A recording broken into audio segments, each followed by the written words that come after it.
Shalom, selamat malam Bapak Ibu Saudara. Saya sekali lagi ingin menyambut Bapak Ibu Saudara yang telah bergabung bersama dengan kita ya melalui acara Zoom Talk kita malam hari ini yang diadakan oleh Gereja Kristus Tuhan Jemaat 3. Dan saya berharap di tengah-tengah kondisi pandemi seperti sekarang ini menjadi satu media ya untuk kita boleh tetap bertumbuh, kita boleh terus memiliki satu pemahaman yang benar dari firman Tuhan. Dan saya juga tetap berharap Bapak Ibu Saudara di tengah-tengah kondisi pandemi seperti sekarang ini tetap diberikan kesehatan dan tangan Tuhan kiranya terus menopang dan menyertai kita semua. Nah Bapak Ibu Saudara, untuk malam hari ini kita mengambil satu topik yang menarik, yaitu sakit penyakit dari sudut pandang Alkitab. Nah, ketika kita mendengarkan topik ini mungkin terlintas ya ada begitu banyak pertanyaan. Dan terlintas dalam pertanyaan kita mungkin misalnya apa sebenarnya tujuan Tuhan ketika membiarkan atau mengizinkan sakit penyakit itu ada di dalam dunia ini. Dan kemudian apakah kesembuhan seseorang tergantung pada ukuran iman orang tersebut. Dan jikalaupun memang ya tergantung dengan ukuran iman orang tersebut, nah tapi kenyataannya apabila tidak sembuh juga. Nah, bagaimana? Apa yang bisa kita pelajari ya dari sakit penyakit yang kita alami ini. Nah, malam hari ini kita boleh bersyukur kita dilayani oleh Bapak Pendeta Kelvin Budiman. Ya, beliau adalah seorang hamba Tuhan yang saat ini dipakai oleh Tuhan sebagai gembala di Indonesian Evangelical Church di San Diego, USA, ya Amerika Serikat. Oke, selamat malam Pak Kelvin. Saya ingin menyapa Pak Kelvin. Ya. Selamat malam, Pak Henry. Selamat malam. Terima kasih untuk kesediaannya malam hari ini melayani kami di tempat ini. Ini kita bersyukur ya Pak Kelvin ini meskipun ada perbedaan waktu yang cukup jauh ya. Kita hari ini mungkin malam jam 7:30, Pak Kelvin jam 5 ya, saya dengar ya. Jam ya 5:30 jam di sini. 5:30. Jadi makanya kenapa kita undur sampai 7:30. Bayangin ya kalau kita majukan seperti jadwal kita biasa 6:30 maka Pak Kelvin ini harus bangun lebih awal lagi ya, tapi kita bersyukur untuk effort yang diberikan oleh Pak Kelvin untuk melayani kita malam hari ini. Ya, dan bukan satu hal yang kebetulan juga. Malam hari ini ternyata saya dapat kabar dari Bu Mel ya katanya Pak Kelvin ini ulang tahun ya. Betul ya? Wah. Ya, kemarin mestinya. Kemarin, oke. Kemarin. Kami mengucapkan selamat ulang tahun Pak Kelvin. Ya, Tuhan terus berkati ya, Pak Kelvin menjadi berkat bagi banyak orang ya dan orang dilayani dengan baik oleh Pak Kelvin. Terima kasih. Baik. Baik Bapak Ibu Saudara, sebelum kita memulai pemaparan kita malam hari ini saya ingin mengingatkan kembali bahwa acara Zoom Talk kita malam hari ini nanti apabila tidak ada kendala teknis apapun maka Zoom Talk kita ini akan di-upload ya ke channel YouTube kita GKT 3 dan Bapak Ibu silakan nanti setelah Pak Kelvin menyampaikan pemaparannya, Bapak Ibu dipersilakan ya, bahkan diharapkan untuk ikut berinteraksi, baik melalui pertanyaan atau mungkin ingin menanggapi ya berkaitan dengan pergumulan Bapak Ibu dan sesuai dengan topik kita malam hari ini. Bapak Ibu bisa raise hand ya, bisa angkat tangan, nanti kami akan memantau dan Bapak Ibu dengan raise hand Bapak Ibu bisa berinteraksi langsung, bisa bertanya secara langsung. Dan kalaupun tidak ingin bertanya secara langsung, Bapak Ibu bisa mengetik ya pertanyaan melalui grup chat kita yang ada di dalam fitur Zoom kita. Baik, ini yang ingin saya sampaikan ya sehingga nanti acara ini selama kurang lebih 1,5 jam sampai pukul 9 malam nanti bisa lebih hidup ya karena ada interaksi dari Bapak Ibu semuanya. Baik, kita akan segera memulai Zoom Talk kita malam hari ini. Baik, saya persilakan untuk Pak Kelvin. Ya, terima kasih Pak Henry untuk kesempatan buat saya. Sekali lagi, Shalom semuanya. Terima kasih kepada GKT 3 yang sudah memberi kesempatan kepada saya untuk boleh berbagi berkat melalui firman Tuhan pada malam hari ini di Indonesia ya. Oke, tema kita pada pagi hari ini adalah tentang sakit penyakit dari sudut pandang Alkitab. Saya akan membagikan slide yang saya sudah persiapkan. Slide-nya mungkin tidak terlalu bagus ya, tapi semoga ini bermanfaat. Ya, ini tema kita pada malam hari ini. Nah, Bapak Ibu, saudara yang dikasih dalam Tuhan, saya akan mengawali topik kita pada malam hari ini dengan membaca dari Mazmur pasal yang ke-23 ayat yang keempat, ya. Ayat yang saya percaya setiap kita sudah sering mendengar, bahkan mungkin menjadi ayat favorit bagi banyak kita. Salah satu dari bagian tersebut itu mengatakan ayat yang keempat, Mazmur 23, sekalipun aku berjalan dalam lembah kekelaman, aku tidak takut bahaya, sebab engkau besertaku, gadamu dan tongkatmu itulah yang menghibur aku. Nah, saudara, kalau saudara memperhatikan kata kekelaman di dalam Mazmur 23 ini, itu dari bahasa Ibrani, Salmawet, begitu ya, Salmawet, yang artinya adalah shadow of death. Dan di dalam bahasa Inggris, itu memang diterjemahkan di dalam kata shadow of death, bayang-bayang maut, begitu ya, bayang-bayang maut. Nah, saudara, ada macam-macam bayang-bayang maut di dalam kehidupan kita, yaitu segala sesuatu yang mengantar kita, membawa kita sebelum pada maut itu sendiri datang, begitu ya, menjemput kita. Salah satunya tentunya adalah sakit penyakit, ya. Ada macam-macam hal yang berpotensi untuk membawa kita pada kematian.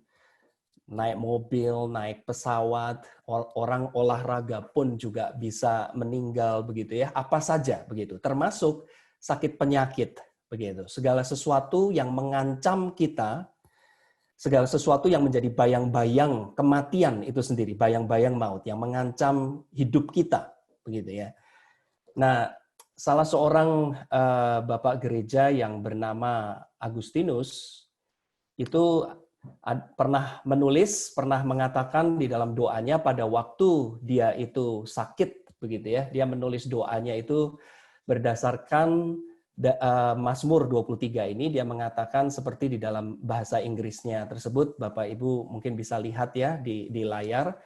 Saya tidak terjemahkan semua, saya hanya mulai menerjemahkan dari kalimat yang saya beri huruf tebal di situ, gitu. Yaitu Agustinus itu berkata, kira-kira terjemahannya kurang lebih itu ada di bawahnya. Berdoalah agar walaupun aku berjalan di dalam bayang-bayang maut, ya, Tuhan berkenan bersamaku sehingga aku tidak takut pada yang jahat, begitu. Jadi dia menerjemahkan bayang-bayang maut itu, dia menyamakan kondisi dia pada waktu dia itu sakit dengan bayang-bayang maut, begitu. Dengan bayang-bayang maut. Jadi, dan setiap kita, saudara, pada waktu kita ada di dalam dunia ini, saya percaya bahwa setiap kita pasti pernah mengalami sakit, begitu ya. Setiap kita pasti pernah, kalau Tuhan tidak pernah sakit, pasti pernah bertemu dengan orang yang sakit, begitu ya. Jadi, memang sejak manusia jatuh dalam dosa, kita semua diperhadapkan kepada dua hal yang utama yang manusia selalu mencoba untuk mengatasinya, tetapi tidak pernah berhasil, gitu ya, yaitu sakit penyakit dan kematian. Jadi sakit penyakit itu sendiri adalah bayang-bayang maut, begitu ya. Itu kita selalu hadapi, kita selalu hidup sebenarnya di dalam bayang-bayang maut ini, gitu. Setiap saat. Ya, setiap saat, karena yang namanya kematian itu dari dulu sampai sekarang tetap persentasinya 100%. Setiap kita pasti akan mengalami kematian, dan setiap kita sekarang sedang berjalan di dalam bayang-bayang maut ini, begitu. Kita sekarang mengalami pandemi COVID-19 yang namanya virus, begitu ya, seperti yang sekarang kita hadapi. COVID-19 itu terus bermutasi, begitu. Orang menemukan vaksin, akan ada mutasi yang baru, begitu ya, dari virus itu. Ketemu lagi obatnya, akan lagi yang baru, dan seterusnya, begitu. Kita selalu berjalan di dalam bayang-bayang maut ini, di dalam lembah kekelaman ini. Kita akan selalu ada di dalam dunia yang selalu penuh dengan sakit penyakit.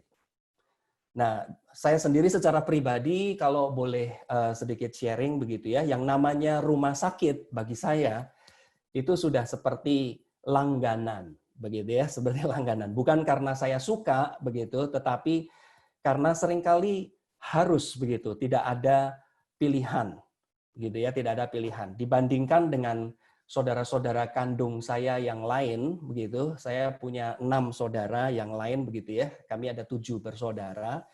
Saya ini mungkin dibandingkan dengan mereka yang paling sering sakit begitu ya, yang paling sering sakit. Saya pernah kena tipus begitu ya, typhus itu 2 kali begitu ya, 2 kali. Nggak tahu tipe yang mana karena katanya ada 2 macam tipe typhus begitu ya. Saya lupa yang mana. Ini sudah cukup lama. 2 kali masuk rumah sakit karena itu begitu. Sampai dokter bilang kalau sampai kena yang ketiga kalinya usus saya itu katanya bisa robek, nanti bisa ditempel pakai usus babi, katanya begitu. Saya nggak tahu itu benar atau enggak begitu. Saya pernah kena malaria begitu ya, pernah masuk rumah sakit juga karena malaria pada waktu pelayanan di Irian di Papua begitu ya. Saya pernah masuk rumah sakit juga karena aritmia, jantung saya itu tidak beraturan 2 kali, begitu 2 kali. Dan beberapa kali saya masuk rumah sakit, keluar masuk rumah sakit karena saya ini ada kondisi yang namanya hyperthyroid, begitu ya. Jadi tiroid saya itu tuh hyperaktif begitu. Dan itu 10 tahun yang lalu tiroid saya itu pernah diambil begitu ya, diradiasi, jadi dimatikan begitu. Sehingga sampai sekarang saya harus minum hormon tiroid begitu. Dan setiap 6 bulan saya juga harus cek gitu ya, bolak-balik ke rumah sakit untuk tahu kondisi level dari hormon tiroid saya begitu. Dan belum sakit-sakit ringan yang lainnya gitu ya, seperti masuk angin begitu ya, atau kolesterol yang udah mulai meningkat begitu. Terakhir saya check up juga katanya vitamin D saya itu terlalu rendah katanya begitu. Nah, Bapak Ibu Saudara sekalian, ini saya ceritakan bukan karena saya bangga begitu ya, bukan karena saya itu senang. Tapi sebagai contoh bahwa saya percaya setiap kita itu semua bergumul dengan yang namanya bayang-bayang maut ini. Sakit penyakit itu adalah seperti ada Agustinus juga ini Bapak gereja yang mengatakan sakit penyakit itu seperti taste of death begitu ya. Itu seperti satu pengantar pembukaan pendahuluan sebelum kita itu mengalami yang namanya kematian itu begitu. Nah, entahkah kita itu dalam situasi COVID atau tidak begitu ya, kita semua itu bergumul dengan hal tersebut yang namanya sakit penyakit. Saya secara pribadi saudara bersyukur bahwa di tengah-tengah itu semua Tuhan itu terus menyatakan pemeliharaannya begitu ya kepada saya secara pribadi sehingga saya bisa tetap sehat walaupun tidak sempurna begitu ya. Dan yang namanya kesehatan sempurna itu tidak ada di dalam dunia ini. Sehat itu lebih merupakan satu perbandingan saudara ya. Mungkin saudara lebih sehat dari saya, mungkin saya lebih sehat dari orang lain, tetapi tidak ada yang namanya sehat yang betul-betul mutlak. Ya, selama kita hidup di dalam dunia ini begitu. Dan saya bersyukur bahwa Tuhan itu memberikan kesehatan yang cukup begitu ya, sehingga saya bisa tetap melayani Tuhan. Nah, saudara, di dalam menghadapi sakit penyakit biasanya begitu ya, alternatif kita itu ada 3 macam gitu ya. Alternatif kita untuk menghadapi sakit penyakit ini 3 macam. Yang pertama yaitu kita mencari kesembuhan melalui dunia medis. Itu sesuatu yang normal begitu ya. Ini adalah sesuatu yang semua kita lakukan. Kita ke dokter atau kita cari obat begitu, selain tentunya dengan tindakan-tindakan preventif, pencegahan sebelum sakit itu sendiri terjadi. Ini sesuatu hal yang normal yang semua orang itu lakukan. Ini kategori secara umum saja, saudara ya, kategori secara umum. Yang kedua, alternatif yang kedua tentunya kita mencoba untuk mencari kesembuhan juga. Ada orang melalui mujizat, begitu ya, melalui yang namanya doa, healing prayer, begitu ya, healing prayer. Kita tentunya percaya bahwa Allah Tuhan itu sanggup menyembuhkan kita secara ajaib dari segala macam sakit penyakit, atau paling tidak menolong kita untuk melalui yang namanya lembah kekelaman ini, seperti yang saya rasa saya alami juga di dalam hidup ini. Saya juga mengalami berbagai macam mujizat dari Tuhan, begitu.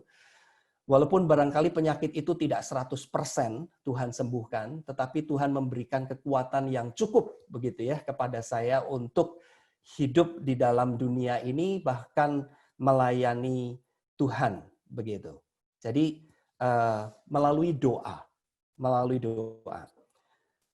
Nah, itu nanti saya akan singgung sedikit ya, karena kita perlu berhati-hati di sini terhadap pendekatan yang kedua ini, karena di luar sana, begitu ya, atau bahkan di antara kita sendiri, mungkin kita bisa dipengaruhi oleh yang namanya bad theology, begitu ya, teologi yang tidak baik, teologi yang tidak alkitabiah, gitu ya, yang mendasari pemahaman kita tentang doa kesembuhan, begitu. Teologi yang mungkin kurang bertanggung jawab. Nah, itu seperti apa, saudara ya? Nanti saya akan berikan contohnya. Kita akan bahas sedikit tentang hal tersebut, begitu. Dan alternatif yang ketiga, yaitu bagaimana kita menghadapi itu. Tentunya kita mencari, yang ketiga adalah kita mencari kesembuhan melalui menemukan makna rohani dari sakit penyakit. Nah, saya memberikan tanda kutip di sini untuk kata kesembuhan, ya, karena mungkin kesembuhan yang kita alami di sini itu bukan kesembuhan seperti yang kita harapkan atau seperti yang kita bayangkan, begitu ya. Kesembuhan di dalam arti secara rohani, secara spiritual, begitu.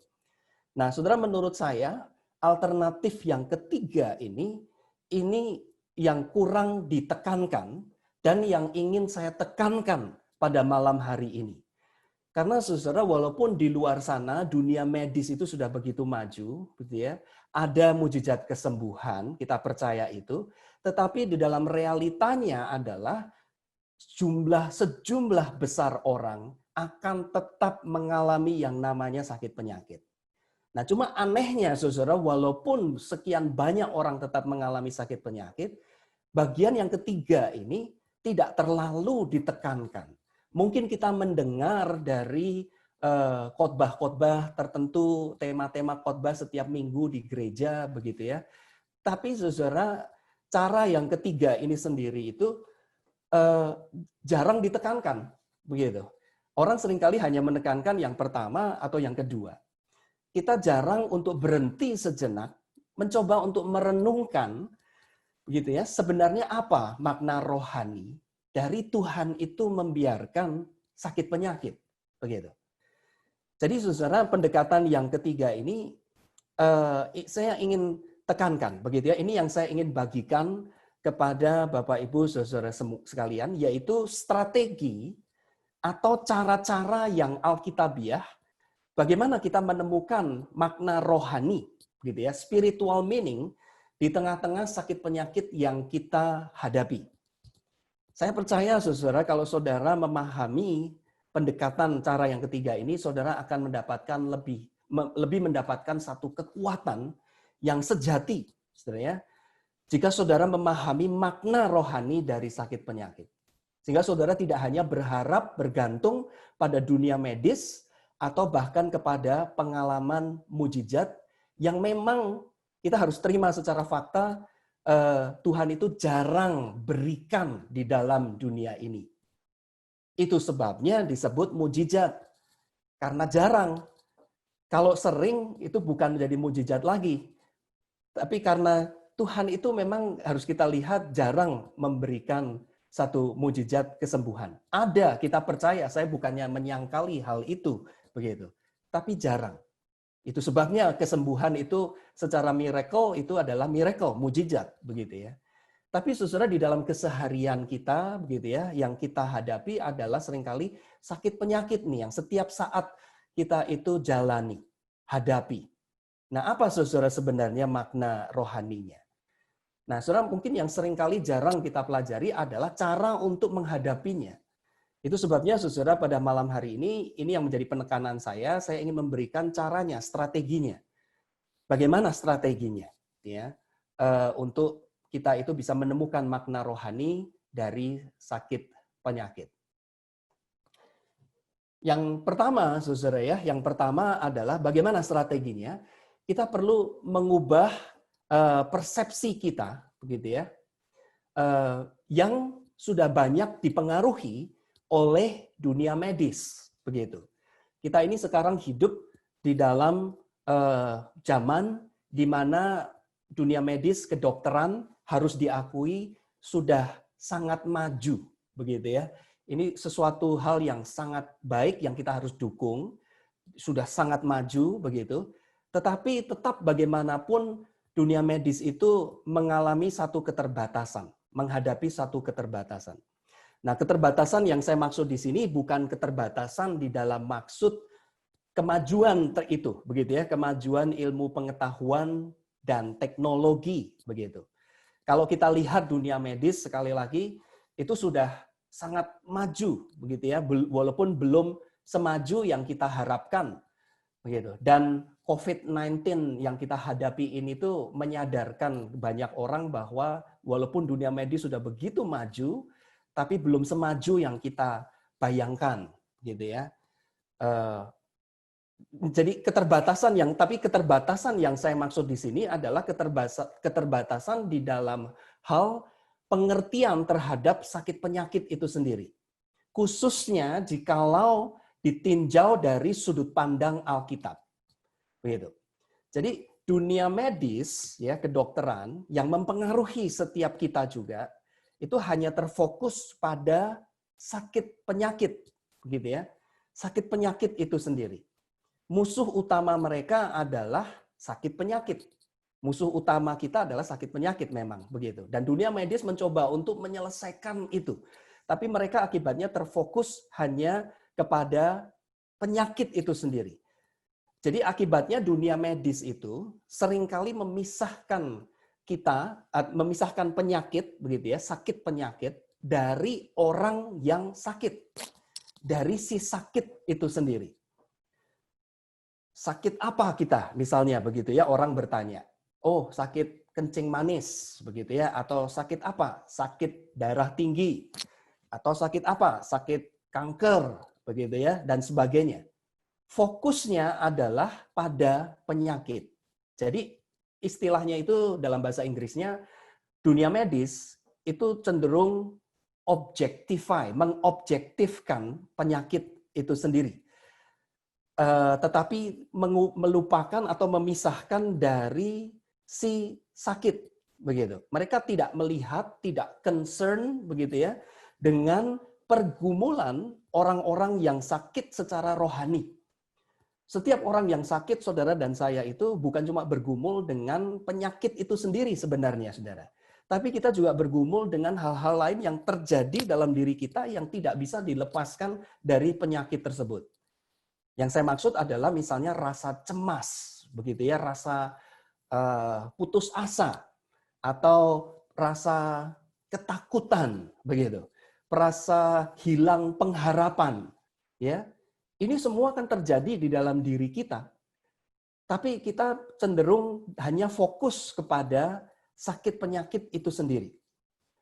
Nah, kita hidup di zaman yang dipengaruhi oleh medis, kemajuan kedokteran ya, yang begitu kuat, begitu maju. Kita dipengaruhi oleh cara berpikir yang sama, cara berpikir di dalam dunia medis gitu. Pada waktu kita sakit atau waktu kita bertemu dengan orang yang sakit begitu, fokus kita pokoknya adalah pada sakitnya itu sendiri. Sakit apa? Cari dokter, cari obat, selesai. Padahal belum tentu, saudara, begitu ya. Bagaimana dengan pergumulan dia begitu di dalam hatinya begitu. Nah, itu semua kita mencari jalan keluar dari dunia medis itu tentunya tidak salah, saudara, begitu ya. Tapi kalau kita kembali kepada Alkitab, saudara, kita harus ingat bahwa concern daripada Alkitab itu bukan hanya kepada sakit penyakit itu sendiri, tetapi kepada person, kepada orangnya, begitu ya, kepada orangnya. Dan orang itu terdiri dari tubuh dan roh. Keduanya tidak bisa dipisahkan. Bahkan sakit penyakit yang ada di luar tubuh kita ini, pada tubuh kita itu, begitu ya, penyakit itu barangkali hanya tip of the iceberg, begitu ya, itu hanya puncak dari sebuah gunung es yang kita tidak kelihatan, begitu. Kondisi rohani yang di dalamnya, begitu ya, pergumulannya secara rohani, secara mental, itu adalah masalah yang jauh lebih besar, begitu, jauh lebih besar. Mungkin kita bisa sembuh dari malaria, begitu ya. Mungkin kita bisa sembuh dari cancer, begitu. Tapi apakah saudara itu merasa bisa benar-benar sembuh dari yang namanya kecemasan, ketakutan, kehilangan pengharapan, kehilangan gairah rohani dan sebagainya? Yang semuanya itu ada hubungannya dengan sakit penyakit, begitu. Nah, jadi saudara, Alkitab itu concern-nya berbeda dengan dunia medis adalah bukan hanya kepada sakit penyakit, tetapi kepada person itu sendiri. Nah, saudara, kalau kita perhatikan Tuhan Yesus sendiri, Tuhan Yesus di dalam pelayanannya itu menyembuhkan banyak orang, begitu ya. Dia itu menyembuhkan banyak macam-macam penyakit. Tokoh yang utama begitu ya di dalam Alkitab yang menyembuhkan banyak penyakit adalah Tuhan Yesus.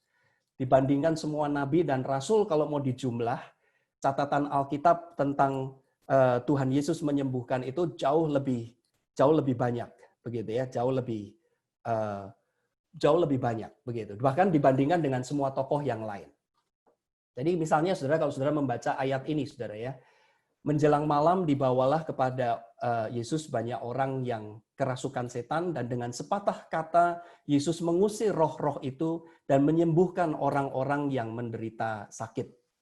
Hal itu terjadi supaya genaplah firman yang disampaikan oleh Nabi Yesaya, dialah yang memikul kelemahan kita dan menanggung penyakit kita. Matius pasal yang ke-8 ya. Lalu dikatakan Yesus pun berkeliling di seluruh Galilea. Ia mengajar dalam rumah-rumah ibadat dan memberitakan Injil Kerajaan Allah serta melenyapkan segala penyakit dan kelemahan di antara bangsa-bangsa.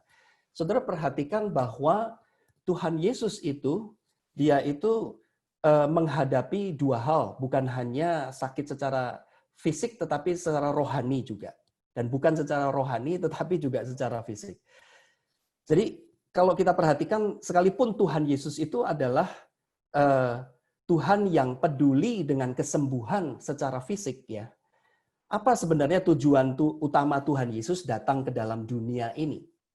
Untuk dia itu tujuannya adalah untuk mati menebus dosa manusia, menebus kita dari hukuman atas dosa, begitu ya. Hukuman keadilan Allah atas dosa, begitu. Jadi dosa itu bagi Tuhan Yesus sangat penting, yang utama. Begitu. Dosa adalah sumber akar masalah kehidupan kita, tetapi pada saat yang sama Tuhan Yesus juga menyembuhkan kemana-mana. Ribuan orang itu disembuhkan. Begitu. Artinya apa, saudara? Artinya apa yang kita bisa pelajari dari sikap Tuhan Yesus terhadap sakit penyakit ini? Artinya adalah jangan sampai, saudara ya, kemajuan di dalam dunia medis itu membuat kita lupa bahwa fokus kita seharusnya itu pada person, begitu. Masalah manusia yang utama adalah dosa. Dari sudut pandang Alkitab, dosa atau kondisi rohani kita itu tidak bisa dilepaskan dari sakit penyakit yang kita alami, begitu.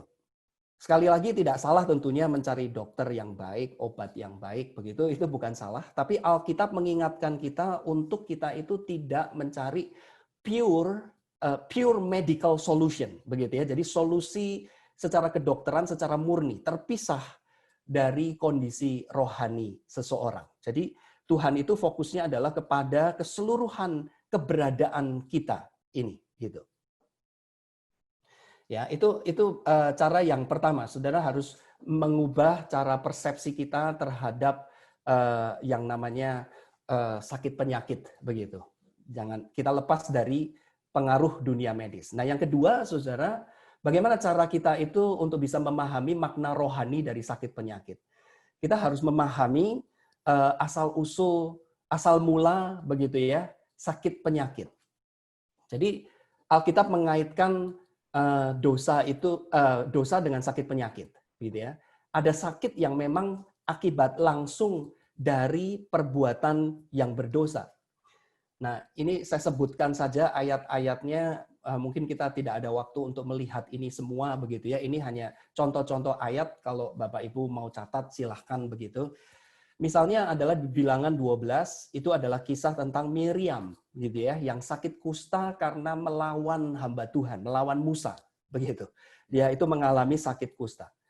Kemudian di dalam Bilangan 14 dan 16, itu bangsa Israel mengalami sakit penyakit sebagai hukuman dari Tuhan.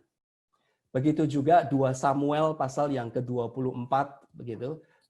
Ulangan pasal yang ke-28, Ulangan 28 itu tentang berkat dan kutuk, begitu ya.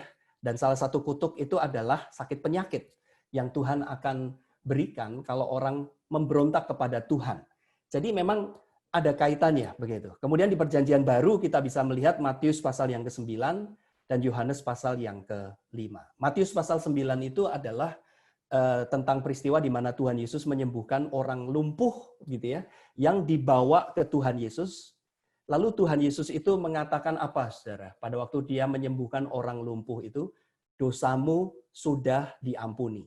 Artinya Tuhan melihat bahwa sakitnya dia ada hubungannya dengan dosa, perbuatan dosanya dia. Lalu Yohanes pasal yang ke-5, itu juga dikatakan orang yang sudah lumpuh juga, begitu ya, selama 38 tahun, Tuhan Yesus berkata, di pasal ini juga, apa saudara? Engkau sudah sembuh, jangan berbuat dosa lagi. Engkau sudah sembuh, jangan berbuat dosa lagi. Jadi ada kaitannya dengan dosa. Jadi saudara, Alkitab itu memang menunjukkan antara sakitnya seseorang sebagai konsekuensi dari perbuatan dosa mereka. Ya, mungkin tidak taat, mungkin karena melawan Allah, mungkin karena menyembah berhala, gitu ya, dan sebagainya. Alkitab menunjukkan adanya kaitan koneksi yang jelas gitu ya antara dosa dan kenapa seseorang itu jatuh sakit begitu. Mungkin juga karena kehidupan yang sembarangan begitu ya, tidak bertanggung jawab, makanya sakit penyakit itu menjadi konsekuensi hukuman dari Tuhan terhadap orang tersebut. Tapi saudara, di lain pihak ya, di lain pihak ada juga sakit yang bukan sebagai akibat langsung dari perbuatan yang berdosa. Nah, ini juga penting untuk kita pahami, saudara ya. Penting untuk kita pahami bahwa memang di dalam Alkitab pun ada menyebutkan tentang sakit penyakit yang tidak berkaitan langsung dengan perbuatan dosanya, begitu. Semua kita sudah hidup di dalam dunia yang berdosa, begitu ya. Tapi penyakit itu sendiri belum tentu akibat langsung dari perbuatan dosanya. Ada sakit penyakit yang bukan merupakan akibat langsung dari perbuatan dosanya dia. Misalnya saya berikan 3 contoh. Ayub, begitu ya. Kita tahu cerita tentang Ayub yang mengalami sakit bukan karena perbuatan dosa kita, dosa dia, begitu ya. Ayub itu dikatakan orang yang saleh, gitu kan ya, orang yang godly di dalam bahasa Inggrisnya. Tapi dia pun mengalami sakit penyakit. Nah, teman-temannya menuduh dia dengan prinsip yang pertama itu, bahwa semua sakit pasti ada hubungannya dengan perbuatan dosa, begitu. Sampai Ayub itu marah, begitu ya, karena dia nggak tahu perbuatan dosa apa yang dia lakukan sehingga dia sampai sakit seperti itu. Nah, kita nggak bisa cuma pakai konsep yang pertama, begitu ya. Karena di Alkitab juga menunjukkan yang kedua. Yang contoh lain adalah Yohanes pasal yang ke-9, begitu ya. Itu adalah peristiwa tentang orang yang buta dari sejak lahirnya. Pada waktu murid-murid bertanya kepada Tuhan Yesus, salah siapa Tuhan orang ini lahir buta? Salah orang tuanya atau salahnya dia? Tuhan Yesus mengatakan bukan salahnya dia, bukan salahnya orang tuanya, tapi supaya kemuliaan Tuhan itu dinyatakan. Jadi ada orang yang memang dipakai oleh Tuhan untuk menyatakan kemuliaannya melalui apa, saudara? Melalui sakit penyakit. Melalui kondisi dia. Tuhan itu mau memancarkan kemuliaan dia. Ini seringkali konsep ini orang lupakan, begitu saudara ya. Atau 2 Korintus pasal yang ke-12, Rasul Paulus, ya, Rasul Paulus itu mengalami sakit penyakit yang kita tidak tahu dengan pasti apa sebenarnya sakitnya dia. Dia mengalami duri dalam daging. Tuhan itu mengatakan kepada Paulus, setelah Paulus berdoa minta 3 kali disembuhkan tidak dijawab, Tuhan mengatakan kasih karuniaku cukup bagimu. Sebab di dalam kelemahanmu lah kuasaku menjadi sempurna. Jadi sakit penyakit dipakai oleh Tuhan untuk menyatakan kasih karunia-Nya, menyatakan kemuliaannya. Jadi saudara, tidak cukup kita memahami sakit penyakit itu hanya dari prinsip yang pertama, begitu ya. Artinya saudara, artinya prinsip ini ya, ayat-ayat Alkitab ini menunjukkan kepada kita bahwa pada waktu kita mengaitkan dosa dengan penyakit, begitu ya. Dosa dengan penyakit. Dosa itu sendiri, saudara ya, tidak cukup hanya dimengerti secara moral, begitu. Tidak cukup hanya dimengerti secara moral. Maksudnya dimengerti secara moral itu kalau kita melakukan yang benar, maka kita bebas dari hukuman, begitu ya. Kalau kita melakukan yang salah, maka kita akan dihukum, ya. Ini hanyalah sebagian dari pengertian tentang dosa. Kalau dosa hanya kita mengerti sebatas itu, maka kita akan melihat bahwa setiap orang yang sakit, gitu ya, pasti adalah karena mengalami hukuman langsung dari Tuhan, karena dia pasti melakukan dosa, begitu. Secara general, saudara, sekali lagi begitu ya, secara general, secara umum gitu ya, kita memang sudah hidup dalam dunia yang berdosa. Itu sebabnya kita itu semua berpotensi mengalami berbagai macam sakit penyakit.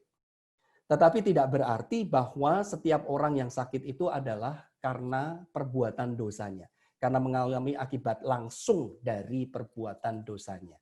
Belum tentu, begitu saudara ya. Ada maksud Tuhan yang lain. Seperti 3 contoh yang saya berikan di sini, begitu ya. Ayub, Yohanes, pasal 9 dan 2 Korintus pasal yang ke-12. Oke, nah jadi itu cara yang kedua, saudara ya, cara yang kedua. Nah, cara yang ketiga, saudara, adalah bagaimana kita itu mengalami kesembuhan melalui kita itu memahami, begitu ya, memahami makna rohani dari sakit penyakit. Yang ketiga adalah kita harus mengaitkan doa dan kesembuhan dengan benar, gitu ya. Doa kesembuhan dengan benar. Yakobus pasal yang kelima ayat 14 sampai 16 itu memotivasi kita, mendorong kita, menasihati kita untuk kita itu memang berdoa untuk mereka yang sakit supaya mereka mengalami kesembuhan, begitu ya. Supaya mereka mengalami kesembuhan.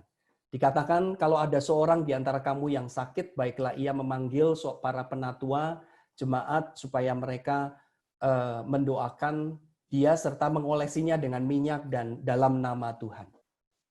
Dan doa yang lahir dari iman akan menyelamatkan orang sakit itu dan Tuhan akan membangunkan dia. Dan jika ia telah berbuat dosa, maka dosanya itu akan diampuni. Karena itu hendaklah kamu saling mengaku dosamu dan saling mendoakan supaya kamu sembuh.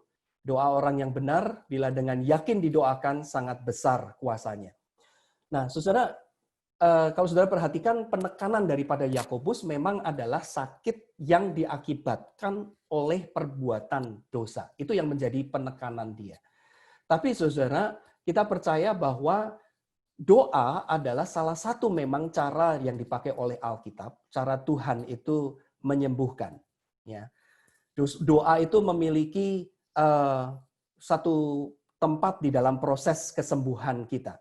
Tapi saudara, kita itu perlu berhati-hati di sini, begitu ya, dengan yang namanya yang saya sebut dengan istilah begitu ya, toxic effect, begitu ya, efek yang salah, efek yang justru meracuni efek yang justru membuat kita putus asa, begitu ya. Pada waktu kita berdoa dan orang tidak disembuhkan, atau kita tidak mengalami kesembuhan. Pada waktu kita mendoakan orang atau pada waktu kita mendoakan diri kita sendiri, Tuhan tidak menyembuhkan kita, lalu kita itu menyalahkan begitu ya orang yang sakit, orang yang tidak sembuh begitu ya. Atau bahkan kita itu menyalahkan diri sendiri, ini pasti dosaku terlalu besar, dosa kita terlalu besar. Atau kita bahkan menyalahkan Tuhan. Ya, Tuhan tidak peduli kepadaku, gitu ya. Tuhan tidak memperhatikan aku, dan kita merasa ditolak oleh Tuhan. Jadi saudara, doa itu memiliki satu tempat yang penting di dalam proses kesembuhan menghadapi penyakit, tetapi hati-hati dengan efek yang salah, begitu. Sikap yang salah, begitu ya. Yang seringkali kalau menurut saya itu ada pengaruhnya juga dari, sekali lagi yang saya sebutkan di awal, teologia pengajaran yang kurang bertanggung jawab. Ya, kurang bertanggung jawab. Nah, kalau saudara mau melihat pengajaran di luar sana tentang doa dan kesembuhan yang menurut saya itu kurang bertanggung jawab, ada banyak sekali, saudara. Ya, ada banyak sekali. Saya hanya akan memberikan contoh satu saja, saudara ya. Contoh satu saja. Yaitu misalnya ajaran yang beberapa waktu yang lalu itu di Amerika khususnya memang saudara ya, sempat menghadapi kasus-kasus hukum ilegal begitu ya, karena banyak yang didoakan yang tidak sembuh lalu menuntut gereja yang mengajarkan ajaran ini, saudara begitu. Misalnya salah satu contohnya saudara bisa cari di Google juga begitu ya. Gereja yang mengajarkan ajaran Word of Faith Movement begitu.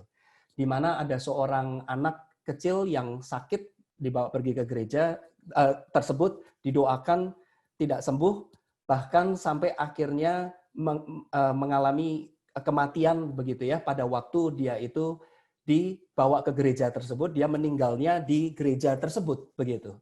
Padahal sakit itu sebenarnya dokter-dokter sudah mengatakan itu bisa disembuhkan begitu. Tapi orang tuanya tidak mau dan dibawa ke gereja tersebut dan terus didoakan sampai akhirnya meninggal di dalam gereja. Seorang anak kecil. Nah, saudara-saudara yang lain saudara-saudaranya dia tidak terima begitu ya, lalu dia dituntut begitu. Itu hanya satu kasus yang gereja tersebut alami, ada banyak kasus yang lainnya. Itu ada bukunya khusus tentang itu juga, saudara begitu ya, saudara mungkin bisa lihat itu. Nah, saudara, ajaran dia itu namanya adalah Word of Faith Movement. Saudara mungkin juga pernah mendengar. Ini agak berbahaya menurut saya, begitu ya, karena ini membuat kita justru memahami doa secara keliru. Yaitu apa, saudara? Saya berikan beberapa kutipannya saja, saudara ya, dari beberapa pendeta mereka yang mengajarkan ajaran ini. Dia mengatakan begini, saya terjemahkan langsung saudara ya ke dalam bahasa Indonesia, saya kasih bahasa Inggris tapi saya terjemahkan langsung. Jadi mereka mengatakan iman gitu ya, itu bukan hanya berarti kita mempercayai apa yang Tuhan katakan. Faith is not only believing what God says, but also believing, tetapi juga percaya that we have whatever we say. Kita itu sudah memiliki apapun yang kita katakan, ya.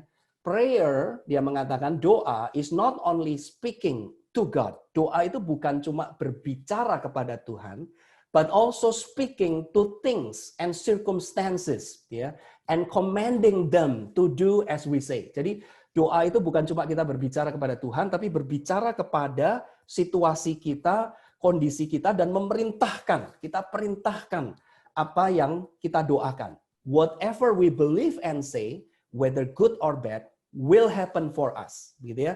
Apa yang baik atau yang buruk, kalau itu penyakit, kita sebut terus-menerus begitu ya, sakit itu akan hilang. Begitu, sakit itu akan hilang.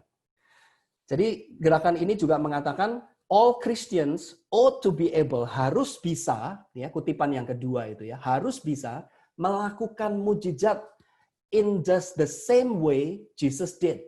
Seperti Yesus melakukan mujizat. Kalau saudara lihat mujizat Tuhan Yesus itu sangat unik yang tidak bisa diulangi bahkan oleh para rasul sendiri. Begitu. Tapi mereka mengatakan kita semua harus bisa seperti Tuhan Yesus. In principle, any of us can do anything that Jesus did on earth. Saudara, Tuhan Yesus itu adalah Tuhan karena dia unik. Ada banyak hal yang Tuhan Yesus lakukan yang tidak bisa kita ulangi. Termasuk terhadap sakit penyakit. Para rasul pun, saudara ya, diberi oleh Tuhan kemampuan dalam batas-batas tertentu. Ya, kalau kita melihat menjelang penutupan daripada Alkitab Firman Tuhan itu tidak terlalu banyak miracle, mujizat kesembuhan juga yang terjadi. Lalu dikatakan Christians need no longer accept sickness or poverty in their life. Jadi orang Kristen itu nggak boleh sakit, tidak boleh miskin.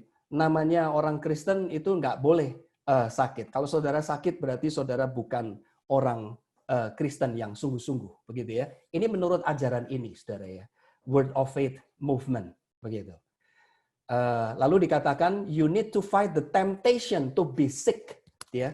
Saudara harus melawan godaan untuk menjadi sakit, just as you would fight the temptation to lie or to steal. Jadi kalau saudara perhatikan, saudara harus melawan godaan untuk sakit sama seperti saudara melawan godaan untuk berbohong atau mencuri. Jadi sakit di sini itu dimengerti secara moral, sekali lagi saudara ya, dosa dimengerti secara moral, bukan lagi satu kondisi. Jadi kalau kita sakit, yang disalahkan itu adalah yang sakit. Yang disalahkan adalah orangnya, atau mungkin orang tuanya, begitu.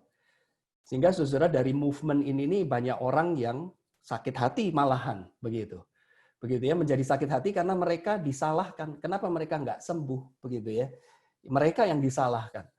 Gereja ini mereka berlindung di balik ajaran ini yang menurut saya ini toksik, begitu. Karena tidak memahami sakit penyakit dari sudut pandang yang lebih baik secara alkitabiah.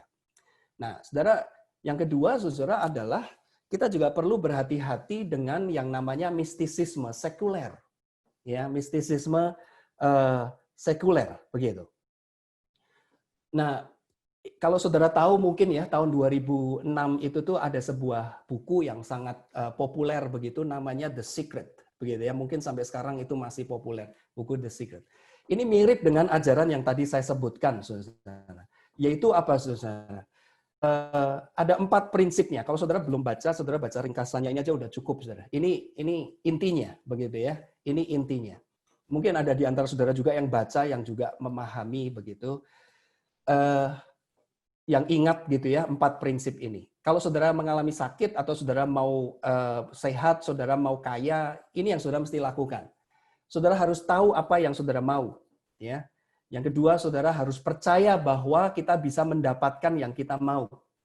Yang ketiga adalah saudara harus visualisasi bahwa saudara sudah mendapatkan. Saudara membayangkan saudara sudah dapat. Lalu yang keempat, saudara harus ucapkan dengan lantang, out loud, begitu ya, claim. Katakan itu terus-menerus. Saudara, ini adalah sebenarnya mistisisme sekuler, tetapi yang dipakai juga di dalam herannya, di dalam gereja, begitu ya, di dalam teologi. Begitu. Saudara harus tahu apa yang Anda mau. Jadi saudara berangkat dari kemauan di dalam hati kita. Saudara, kemauan dalam hati kita itu adalah kebanyakan kemauan yang berdosa, saudara. Dan iblis tahu itu sebabnya iblis memanfaatkan segala kemauan yang ada di dalam diri kita. Buku seperti ini, saudara, tidak mengajarkan kita, gitu ya, tidak mengajarkan kepada kita tentang ketaatan di dalam hidup rohani, begitu ya, menyangkal diri, memikul salib dan sebagainya. Saudara harus kembali kepada, kalau menurut buku ini, apa yang Anda mau. Nah, saudara sudah periksa hati saudara sendiri, yang kita mau selalu adalah kebanyakan hal-hal yang maunya menurut kita. Ya, kita mau sembuh, itu kita nggak usah dikasih tahu, kita memang mau kesembuhan, kesehatan, kekayaan, itu kita semua mau. Begitu ya, itu semua ada di dalam hati kita. Gitu. Tetapi semua kemauan itu belum tentu semuanya sejalan dengan maunya Tuhan, dengan kehendak Tuhan. Tetapi saudara, inilah yang justru dimanfaatkan gitu saudara ya oleh mistisisme sekuler. Gitu. Mistisisme sekuler, termasuk dalam menghadapi sakit penyakit. Nah, ini saudara kalau kita dipengaruhi oleh bukan cuma dunia medis, lalu ketambahan dengan mistisisme sekuler, lalu ajaran yang tidak bertanggung jawab begitu ya. Itu akan mempengaruhi kita bagaimana kita itu menghadapi sakit penyakit. Itu sebabnya saudara strategi kita adalah kita perlu berhati-hati terhadap semua hal ini begitu. Jadi kalau begitu doa yang benar itu seharusnya bagaimana, saudara ya? Ini saya bahas bagian-bagian berikutnya dengan lebih cepat, saudara ya. Ini masih ada kaitannya dengan poin yang ketiga tadi. Doa yang benar adalah seharusnya seperti Daniel pasal yang ketiga. Sikap kita seharusnya adalah seperti Daniel pasal yang ketiga, ayat 17 sampai 18. Jika Allah yang kami puja sanggup melepaskan kami, maka ia akan melepaskan kami dari perapian yang menyala-nyala itu. Dan dari dalam tangan-Mu ya Raja. Tetapi seandainya tidak, hendaklah Tuanku mengetahui ya Raja, bahwa kami tidak akan memuja dewa Tuanku dan tidak akan menyembah patung emas yang Tuanku dirikan itu. Artinya, saudara, adalah doa yang benar itu trust, percaya sepenuhnya kepada Tuhan. Kita disembuhkan atau tidak disembuhkan, Tuhan yang berkuasa atas hidup kita. Begitu. Tuhan itu yang berkuasa atas kehidupan kita. Baik kita disembuhkan maupun tidak disembuhkan, Tuhan punya maksud yang baik, yang indah, yang seringkali kita itu tidak mengerti langsung apa maksudnya Tuhan. Kita tetap harus trust, ya. Jadi prinsip yang keempat, saudara ya, cara yang keempat kalau begitu bagaimana? Cara yang keempat adalah kita harus belajar untuk mempraktekkan apa yang disebut dengan suffering well, gitu ya. Mengalami sakit penyakit ini, menjalani sakit penyakit ini dengan bijaksana, begitu ya, dengan baik, begitu. Jadi bukan suffering poorly, begitu ya. Mungkin lawan dari suffering well adalah suffering poorly. Suffering poorly itu mungkin maksudnya adalah kita itu mengeluh, begitu ya. Kita cuma isinya mengeluh, menggerutu, kita putus asa, kita tidak ada merasa tidak ada harapan atau bahkan kita marah sama Tuhan, begitu. Nah, saudara, John Chrysostom, gitu ya, itu seorang tokoh gereja yang lain, seorang bapak gereja itu, dia mengatakan ada 8 cara untuk kita mempraktekkan suffering well, gitu ya, atau sekaligus kita memahami makna rohani, sekaligus kita memahami makna rohani dari sakit penyakit. Yang pertama dia mengatakan sakit penyakit itu kenapa seringkali Tuhan membiarkan itu terjadi dalam diri kita. Karena Tuhan itu melatih kerendahan hati kita, humility, begitu ya. Untuk kita itu betul-betul bergantung kepada Tuhan, humility. Yang kedua, Chrysostom itu dia mengatakan untuk menerima diri, keterbatasan diri, bahwa kita ini memang manusia, begitu ya. Kita ini manusia yang terbatas. Kita ini membutuhkan Tuhan, kita membutuhkan orang lain, begitu. Sakit penyakit itu kadang-kadang memaksa kita untuk mau tidak mau kita mencari teman, rekan, begitu ya, untuk mencari sahabat, untuk kita bisa berduka bersama. Begitu, menerima diri, bahwa kita terbatas, kita tidak sekuat yang kita bayangkan, gitu ya. Saya pernah di sebuah gereja itu melayani seseorang, begitu ya, orang yang cukup berada, cukup kaya, begitu. Istrinya itu mengharapkan supaya suaminya itu mau pergi ke gereja, tapi dia tidak pernah mau pergi ke gereja karena dia merasa dia sudah cukup, begitu ya, dengan dirinya sendiri, dia punya segala sesuatu, begitu, punya segala sesuatu. Jadi setiap kali saya datang mencoba untuk mendoakan dia juga begitu, sampai suatu kali dia itu didiagnosa ada cancer.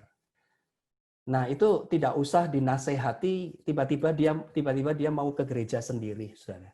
Tiba-tiba dia mau ke gereja sendiri. Kenapa? Karena dia menyadari dia punya sakit begitu.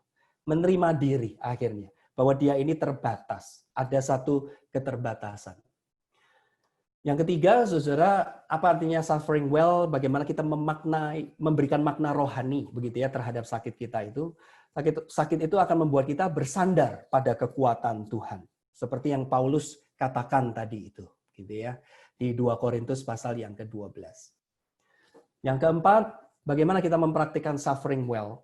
Bagaimana kita memahami makna rohani dari sakit penyakit? Sakit penyakit seringkali membuat kita lebih berhikmat di dalam waktu. Membuat kita berhikmat di dalam memakai waktu. Kita jadi tahu mana yang harus kita prioritaskan, gitu ya, mana yang menjadi prioritas utama kita. Prioritas waktu, begitu. Itu melalui sakit. Kita bisa tiba-tiba membedakan bedanya antara kita hanya sekedar nonton saja, begitu ya, dengan kita itu membaca Alkitab. Kalau kita sakit, kita tiba-tiba bisa melihat bedanya waktu hanya sekedar nonton dengan membaca Alkitab itu tuh ada dua hal yang berbeda. Mana yang seharusnya menjadi prioritas, begitu ya. Yang kelima adalah sakit penyakit itu juga membuat kita memiliki hikmat di dalam hal nilai, value. Ini mungkin mirip dengan apa yang barusan saya katakan. Kita menjadi tahu mana yang lebih bernilai sebenarnya di dalam hidup ini, begitu. Hikmat nilai, mana yang lebih kita bisa tahu mana yang lebih bernilai, yang berharga, begitu ya. Perbuatan mana yang lebih berharga.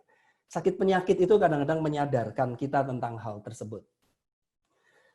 Yang keenam adalah apa makna rohani dan bagaimana kita bisa suffering well di dalam hidup kita ini. Sakit penyakit itu membuat kita mau menolong orang lain juga melalui pengalaman, contoh pengalaman hidup kita. Begitu ya, kita bisa menjadi berkat bagi orang lain di dalam kondisi kita yang mungkin menghadapi sakit tersebut, begitu.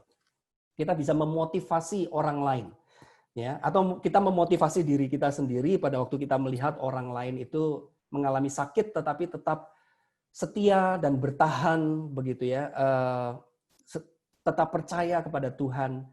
Itu memotivasi kita juga. Kalau orang lain bisa, kenapa saya tidak bisa? Dan yang terakhir, suffering well itu apa makna rohani dari sakit penyakit sebagai sakit penyakit adalah satu bentuk pemurnian rohani, begitu ya. Kehidupan rohani kita itu akan semakin dimurnikan. Kita semakin taat, kita semakin bergantung kepada Tuhan, gitu ya. Kita semakin menyadari kondisi keberdosaan kita, begitu. Ini mungkin saya secara cepat saja saya bahas yang terakhir. Oke, mungkin sampai di situ saja dulu, Pak Moderator. Pak Henry, silahkan. Oke, baik. Terima kasih untuk Pak Kelvin yang telah menyampaikan materi buat kita semua ya. Saya percaya setiap kita ini diberkati ya dengan apa yang disampaikan oleh Pak Kelvin, dan ada beberapa hal tadi ya. Tadi saya mencoba menangkap karena begitu banyak ya info yang disampaikan ya, terusnya berkaitan dengan mencari makna ya, makna rohani berkaitan dengan sakit penyakit ini. Memang tadi ya pertama dikatakan bahwa kita perlu mengubah persepsi kita ya akibat dari pengaruh dunia medis ya. Jadi tidak selalu dikit-dikit kita mencari ya pure medical solution seperti itu ya. Jadi tetap ada porsinya kita bertanya kepada Tuhan, mungkin ya, kita mencari Tuhan terlebih dahulu, sehingga kalaupun kita sembuh, kita tidak melihat bahwa itu ada hasil upaya kita, tetapi ada campur tangan Tuhan di dalam sakit penyakit yang Tuhan izinkan kita alami. Dan kemudian yang kedua, bagaimana kita perlu memahami asal mula sakit penyakit. Ya, ada sakit penyakit yang memang langsung akibat dari perbuatan dosa, tetapi juga ada sakit penyakit yang tidak berasal dari dosa. Ya. Nah, ini perlu kita bijak ya menyikapi hal ini. Dan yang ketiga, bagaimana kita mengkaitkan antara doa dan kesembuhan dengan benar. Dan kita perlu berhati-hati di sini, penekanan disampaikan oleh Pak Kelvin berkaitan dengan toxic effect, ya, bahwa seringkali ini kan iman seseorang ini kan jadi mungkin kambing hitam, ya. Kalau kita berdoa, ya, misalnya kita sakit, artinya apa? Kita dianggap iman kita ini lemah, ya. Kita kurang beriman kepada Tuhan. ya bahkan seringkali ini yang dipakai ya oleh mungkin beberapa pengajaran ya teologi mungkin kekristenan juga yang lebih menekankan kepada iman ini ya akhirnya kita jatuh kepada hal yang salah atau pemahaman yang salah. Dan yang keempat, bagaimana kita perlu mempraktikkan suffering well, bagaimana kita perlu berhikmat di dalam memahami sakit penyakit yang memang Tuhan izinkan ya kita boleh alami.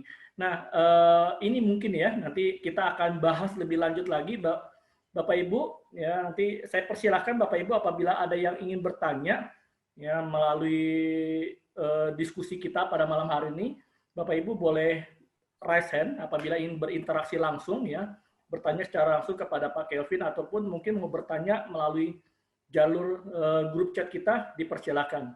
Nah, Pak Kelvin, ya sambil mungkin menunggu rekan-rekan untuk bertanya, tadi ada satu pertanyaan yang masuk ya berkaitan dengan tadi kan Pak Kelvin sudah menyinggung soal memahami ya makna rohani, bagaimana memahami asal usul mula sakit penyakit.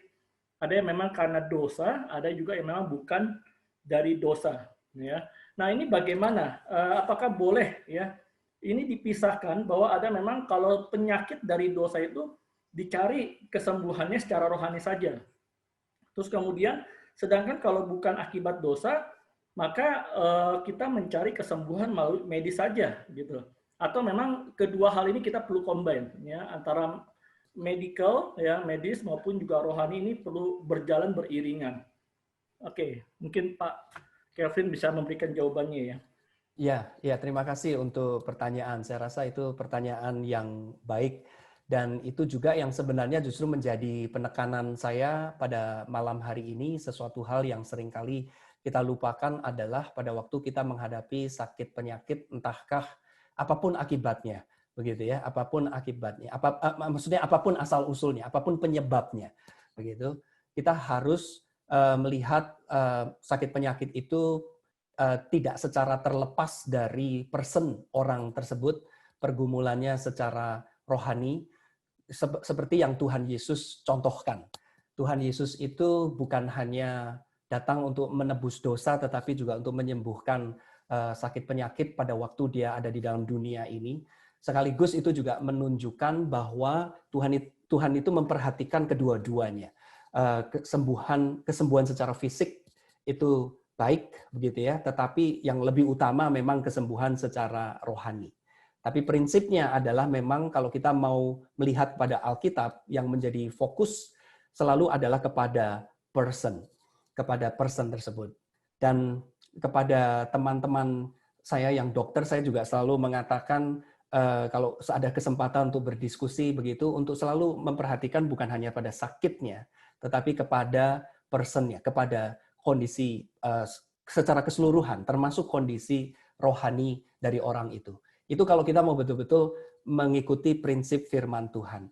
Firman Tuhan tidak pernah melepaskan sakit penyakit dari kondisi rohani seseorang. Gitu. Jadi kita boleh mencari kesehatan secara medis, tentu saja begitu. Itu sesuatu yang tidak salah begitu. Tapi kita sendiri tidak boleh lupa terhadap kondisi rohani kita.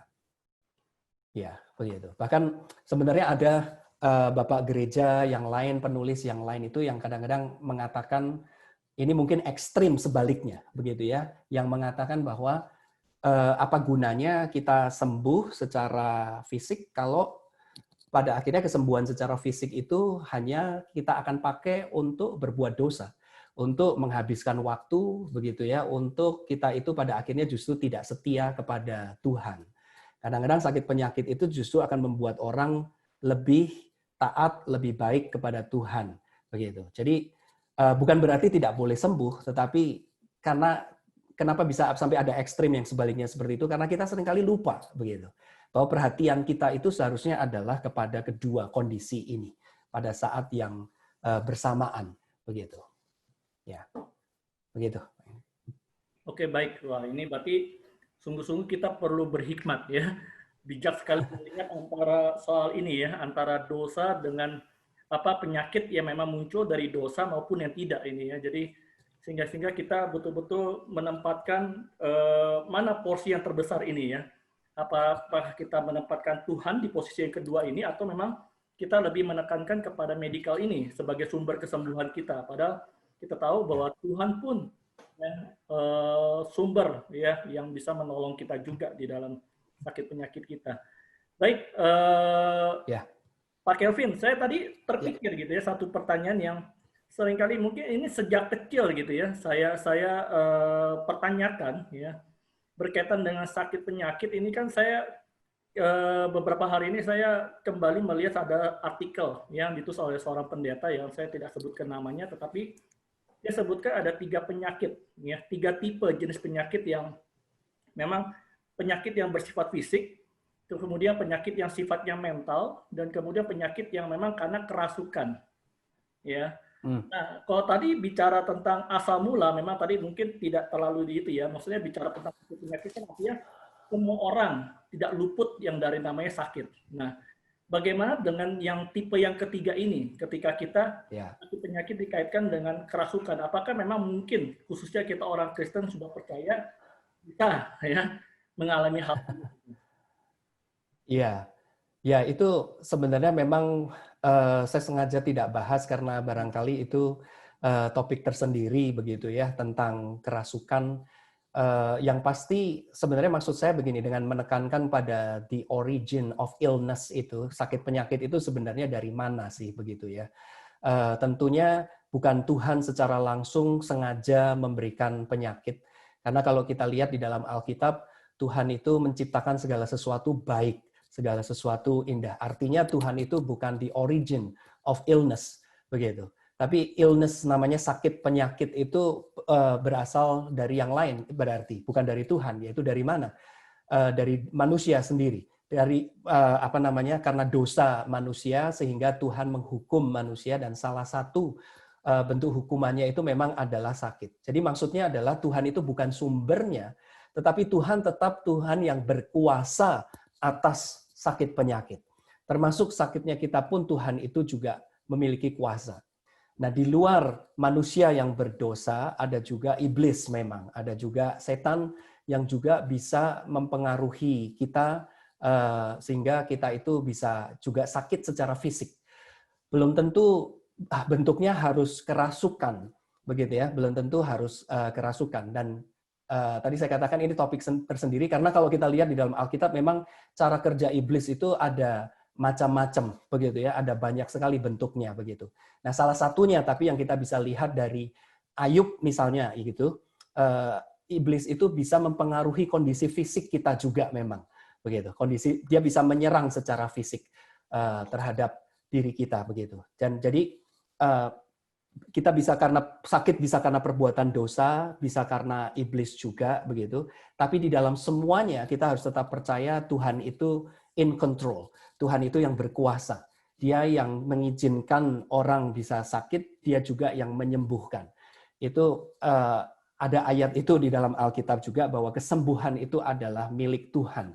Jadi kita percaya bahwa Tuhan itu adalah Tuhan yang berkuasa, yang atas kesehatan kita maupun atas sakit kita juga. Begitu. Oke. Ya. Baik, terima kasih Pak Kelvin. Ini saya melihat di dalam grup kita ini, grup chat kita ini ada 2 orang ya yang ingin berinteraksi secara langsung, mungkin ingin bertanya. Ya. Mungkin saya persilakan terlebih dahulu ya, Pak Yosua dari GKT Balung, nanti setelah itu baru Ibu Rifka Muhandini. Ibu Rifka, silakan Ibu Rifka apabila ingin bertanya.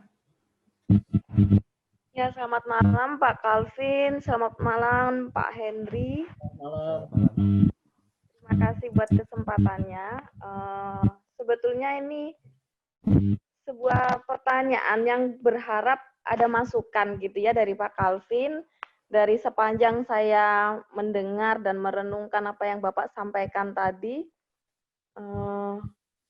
saya baru saja mengalami keterkejutan begitu Pak ya, bagaimana melayani jemaat.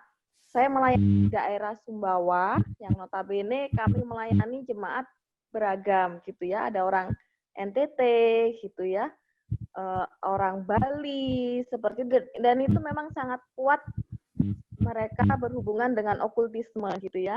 Jadi saya sangat kaget Tuhan kirim kami di sini, pergumulan kami kebanyakan justru hal-hal yang seperti itu gitu ya.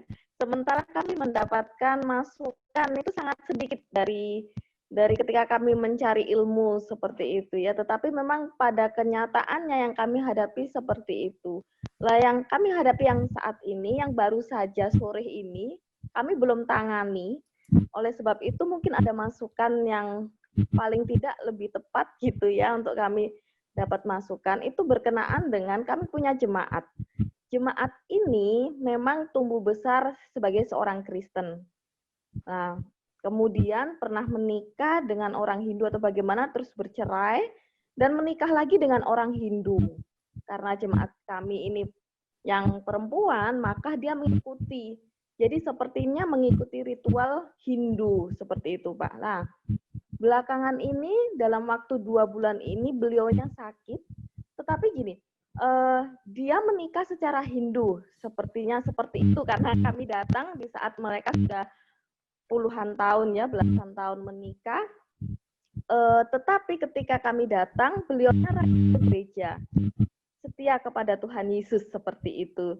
Dan ketika ditanya imannya, dia benar-benar ingin kembali kepada Tuhan Yesus.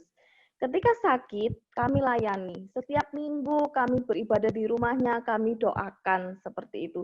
Dan suaminya mengizinkan. Kami bertanya, Bapak mengizinkan istrinya Bapak? Karena selama kami 6 tahun di Sumbawa, Ibu sangat rajin.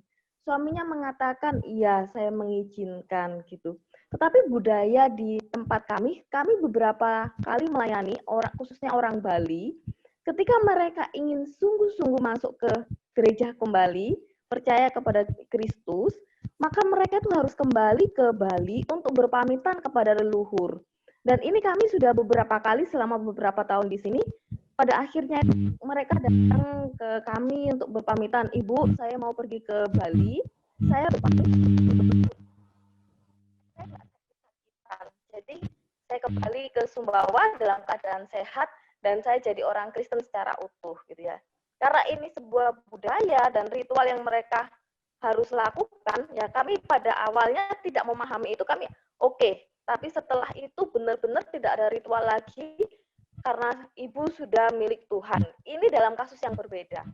Nah, kasus yang hari ini adalah ibu yang sakit tersebut, tiba-tiba suaminya mengatakan bahwa dia akan membawa istrinya lagi. Jadi di dalam mimpinya begitu, dia didatengin leluhur bahwa istrinya akan sembuh jikalau istrinya kembali ke Hindu. Jadi mereka berpamitan. Kenapa kami belum langsung menangani? Karena berpamitannya itu via ada satu jemaat kami yang disuruh datang, mereka curhat, dan jemaat itu yang dikirim kepada kami untuk menceritakan bahwa ibu ini berpamitan karena akan kembali ke Hindu gitu ya. Dan alasannya adalah kalau dia kembali ke Hindu pasti dia sembuh, seperti itu Bapak. Jadi ya kami sering mengalami hal-hal yang seperti ini gitu ya. Lah yang ingin saya pertanyakan adalah masukan apa yang tepat gitu ya, walaupun pada akhirnya memang keputusan kan ya, kita percaya karya Tuhan gitu ya, tapi memang keputusan seseorang itu pun juga sangat mempengaruhi. Kalau saya melihat memang beliaunya kan sedang dalam dilema yang keinginannya sembuh gitu ya. Sama seperti kalau tadi doanya Daniel kan, yang penting saya tidak menyembah Allah lain, saya percaya entah sembuh entah tidak. Tapi kalau saya melihat beliaunya justru yang penting saya sembuh walaupun saya menyembah Allah lain, seperti itu. Silakan. Ya, terima kasih untuk pertanyaannya.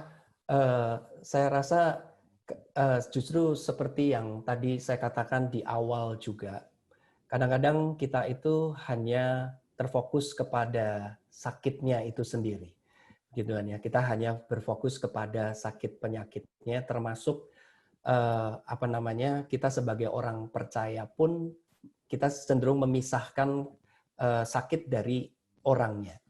Dan atau kebanyakan orang memang selalu berprinsip seperti itu, yang menjadi fokus itu yang harus diselesaikan adalah sakit penyakitnya. Kita mesti mungkin bisa mengingatkan bahwa yang namanya sakit penyakit itu tuh hanyalah sebagian dari permasalahan yang sebenarnya lebih kita butuhkan untuk diselesaikan, yaitu kondisi rohani kita. Begitu. Jadi seperti tadi itu saya mengatakan apa artinya begitu ya kalau kita hanya sekedar sembuh, sakit, sembuh dari sakit, tapi justru kita malah menjadi tidak percaya kepada Tuhan. Jadi kita mungkin bisa menunjukkan kepada ibu tersebut bahwa yang lebih penting, yang lebih utama itu adalah memang kita percaya kepada Tuhannya. Kita percaya kepada Kristus untuk menjadi Tuhan dan Juru Selamat di dalam hidup kita. Itu jauh lebih penting, jauh lebih berharga daripada kesembuhan itu sendiri. Gitu. Karena kekuatan kita, sukacita kita itu bukan ditentukan oleh kesembuhan kita, oleh kondisi fisik kita, tapi lebih ditentukan dari apa yang ada di dalam diri kita. Gitu. Jadi saya rasa saya nggak tahu bagaimana mendekatinya secara langsung ya terhadap ibu itu, tetapi secara prinsip saya ingin menekankan bahwa apa yang terjadi dalam diri kita, kondisi rohani kita itu jauh lebih berharga, jauh lebih bermanfaat, jauh lebih bisa membuat kita itu akan menghadapi kekuatan, menghadapi segala macam masalah dengan kekuatan daripada kalau hanya sekedar sembuh saja. Begitu. Jadi kesembuhan itu Tuhan bisa berikan dengan mudah kalau memang Tuhan menghendaki, kapanpun Tuhan bisa sembuhkan kita begitu.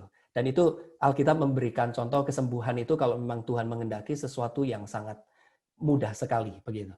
Tapi yang seringkali harus menjadi fokus dalam hidup kita adalah memang apa yang di dalam diri kita ini nih, apa yang menjadi pergumulan hati kita gitu. Karena kita mau sehat seperti apapun, tetap pada akhirnya kita akan mengalami apa yang namanya proses penuaan dan kematian. Begitu kan ya, ini nggak bisa kita hindari. Yang namanya proses menjadi tua dan lalu kita itu akan menghadapi kematian. Ini tidak bisa disangkali. Saya pernah, kalau boleh sedikit cerita juga pendek aja, saya pernah ikut di salah satu kebaktian ya yang bukan kebaktian, ceramah seperti ini mirip begitu di sebuah gereja di mana pembicaranya adalah seseorang yang memang dipengaruhi oleh apa yang tadi saya sebutkan, Word of Faith Movement. Saya memang sengaja pergi karena saya pengen tahu. Begitu. Lalu ada salah satu yang mengajukan pertanyaan. Pertanyaannya adalah, Pak, kalaupun saya bisa sembuh begitu ya dari semua sakit ini, bagaimana saya bisa disembuhkan dari proses penuaan saya dan kematian? Begitu. Apakah saya bisa disembuhkan juga? Pendeta tersebut mengatakan orang Kristen tidak boleh sakit, kita harus selalu sehat dan sebagainya. Orang ini bertanya bagaimana dengan proses penuaan, begitu. Nah, pendeta tersebut mengatakan itu kan sesuatu yang memang alamiah, begitu. Semua orang yang pasti akan mengalami itu, begitu. Lalu orang ini bertanya, loh kalau begitu kita nggak bisa 100% sembuh dong.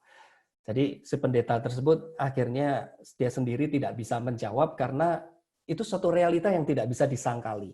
Siapapun kita disembuhkan pun kita akan mengalami yang namanya proses penuaan dan kematian.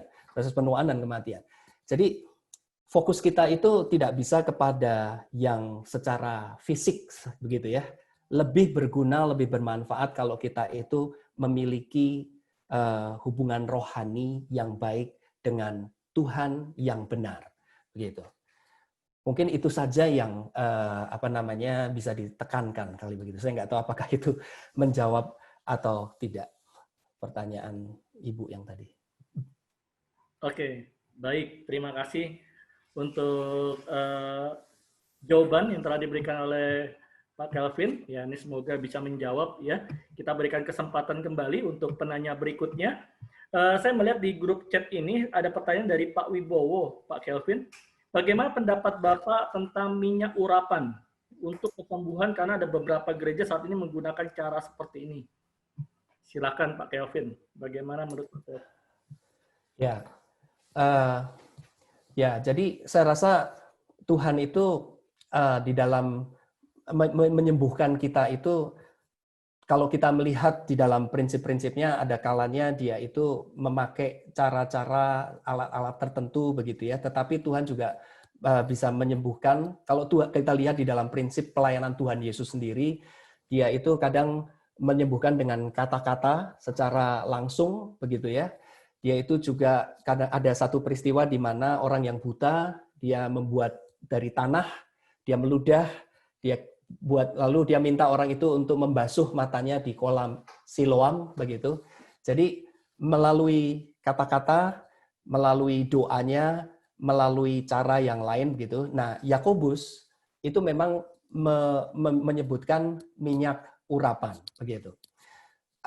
Saya rasa memang ada cara yang Tuhan itu pakai juga begitu ya di dalam proses penyembuhan. Tetapi yang saya ingin tekankan begini, kita harus berhati-hati karena kita kadang-kadang kalau memakai sesuatu alat tertentu begitu ya, yang Alkitab tidak perintahkan dengan jelas, fokus dan perhatian kita lebih kepada benda itu daripada kepada Tuhan.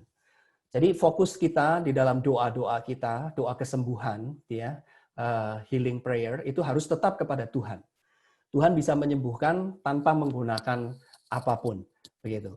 Jadi itu yang lebih ditekankan lebih banyak di dalam Alkitab adalah doa secara langsung kepada Tuhan. Fokus kita harus tetap selalu kepada Tuhan yang sanggup menyembuhkan kita dengan atau tanpa alat apapun, begitu. Termasuk dokter pun juga sebenarnya kan bisa sebagai satu alat yang Tuhan pakai untuk menyembuhkan kita. Itu juga satu gift, begitu. Dan Tuhan kadang-kadang memakai cara-cara yang lain juga begitu. Tapi tetap sekali lagi fokus kita kalau itu adalah satu doa kesembuhan. Fokus kita harus hanya kepada Tuhan saja, bukan kepada hal-hal yang lainnya, begitu. Baik, terima kasih. Berarti fokusnya itu Tuhan ya. Akhirnya kalau kita pakai benda atau apapun itu sebagai penggantinya, terkesannya seperti kita memberhalakan ya. Kita memberhalakan itu dan akhirnya membuat Tuhan itu nomor 2. Oke, baik, terima kasih. Ini Pak Hendrik ingin bertanya ya, berinteraksi. Silakan mungkin Pak Hendrik ingin bertanya secara langsung. Ya, terima kasih. Selamat pagi Pak Calvin. Selamat bertemu kembali. Oh ya, Pak. Ya, jam 7 kurang ya. Tadi setengah 6 ya mulai ya. Iya, betul Pak Hendrik. Ya, San Diego ya, setengah 7. Ya. Pak, saya nggak tanya, seringkali kita mendengarkan kalangan seberang ya, karismatik mengadakan penyembuhan-penyembuhan, Pak. Nah, menurut Bapak, itu bagaimana, Pak? Terus kedua, soal COVID-19. Ya. Itu sudah melanda seluruh dunia. Dan itu menimbulkan kecemasan karena apa? Termasuk hamba Tuhan, anak-anak Tuhan. Karena kami melihat begitu banyak hamba Tuhan, anak-anak Tuhan juga dipanggil, istilahnya lewat gitu, Pak. Nah, sebagai orang-orang Kristen, kita juga menghadapi dilema, Pak. Satu kecemasan, ya kadang-kadang secara manusia juga ketakutan, Pak. Mungkin batuk sebentar atau panas sebentar sudah menyangkut ke COVID, Pak. Nah, ini kadang-kadang membuat anak-anak Tuhan pun juga, Pak. Orang meninggal langsung dikaitkan, oh ini sakit COVID nggak katanya? Pasti bukan sana, Pak.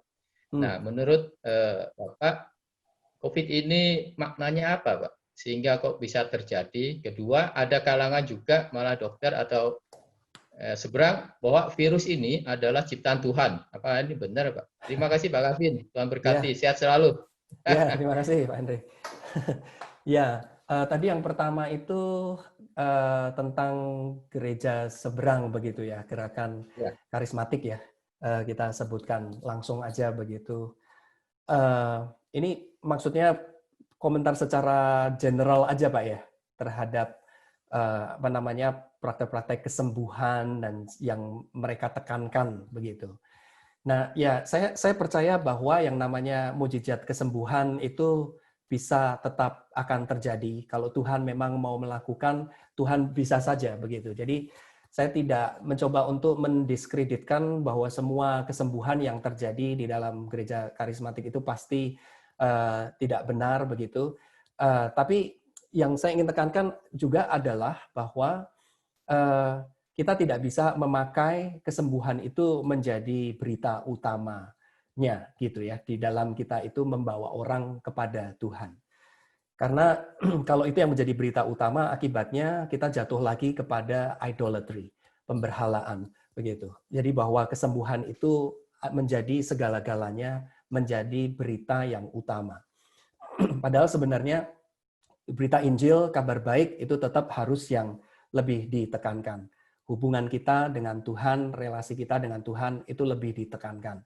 Apapun kondisi kita, sehat maupun sakit, begitu ya, itu adalah yang lebih ditekankan. Bukan hanya kepada kesembuhan itu sendiri, begitu.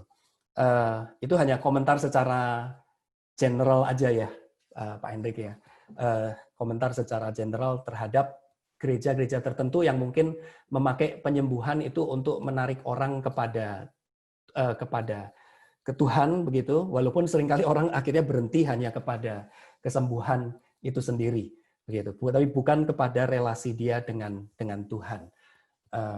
Saya rasa itu sesuatu yang kurang tepat begitu, kalau itu yang menjadi penekanannya yang utama. Kemudian pertanyaan yang kedua itu soal COVID-19 ini, apakah ini berasal dari Tuhan? Saya percaya bahwa Tuhan itu adalah yang berkuasa atas segala sesuatu, dan Tuhan itu bukan pelaku kejahatan, gitu kan ya. Tuhan itu tidak mungkin dia itu dengan sengaja memberikan satu penyakit, begitu. Penyakit ada di dalam dunia ini karena memang ini adalah kita sudah hidup di dalam dunia yang memang sudah jatuh di dalam dosa. Jadi ada macam-macam bentuk ketidaknormalan, abnormality yang bisa terjadi di dalam dunia ini akibat dunia sudah jatuh di dalam dosa. Kejadian pasal yang ketiga itu mengatakan terkutuklah tanah tempat di mana kita itu tinggal, bekerja, begitu ya. Jadi termasuk salah satu bentuknya adalah sakit penyakit ini. Jadi makanya yang Daud katakan di dalam Mazmur 23 ayat 4 tadi itu, bagi saya itu adalah satu konsep yang berlaku secara umum, bahwa berjalan di dalam bayang-bayang maut itu adalah semua orang mengalami itu. Kita ini sekarang hidup di dalam dunia berdosa, kita berjalan di dalam dunia yang sudah jatuh di dalam dosa, kita hidup di dalam bayang-bayangnya maut, the shadow of death. Shadow of death ini salah satunya adalah konsekuensi dari dosa, yaitu sakit penyakit, begitu.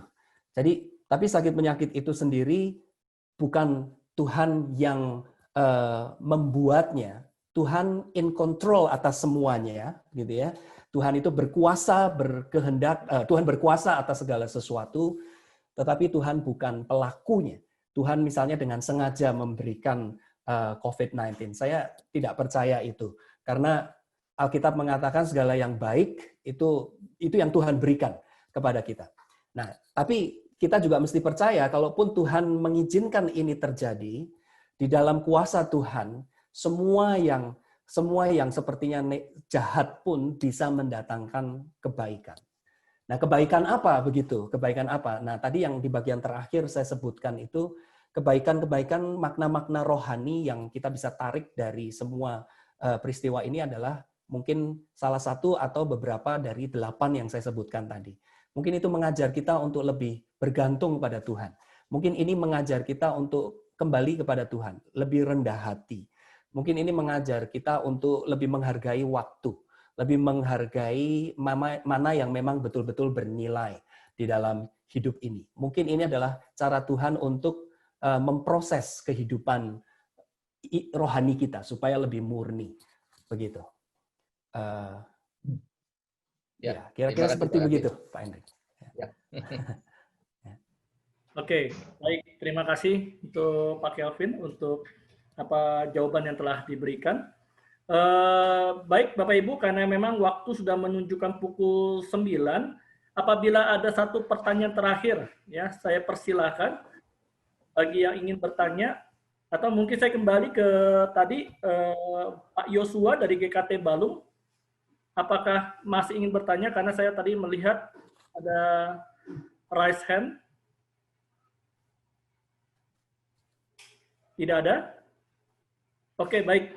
Mungkin satu pertanyaan terakhir nih, Pak Kelvin. Kembali tadi mungkin berkaitan dengan pertanyaan Pak Hendrik ya. Saya membaca sebuah buku yang ditulis oleh Craig Keener kan berkaitan dengan miracles ya. Memang mungkin ini salah satu dari denominasi gereja yang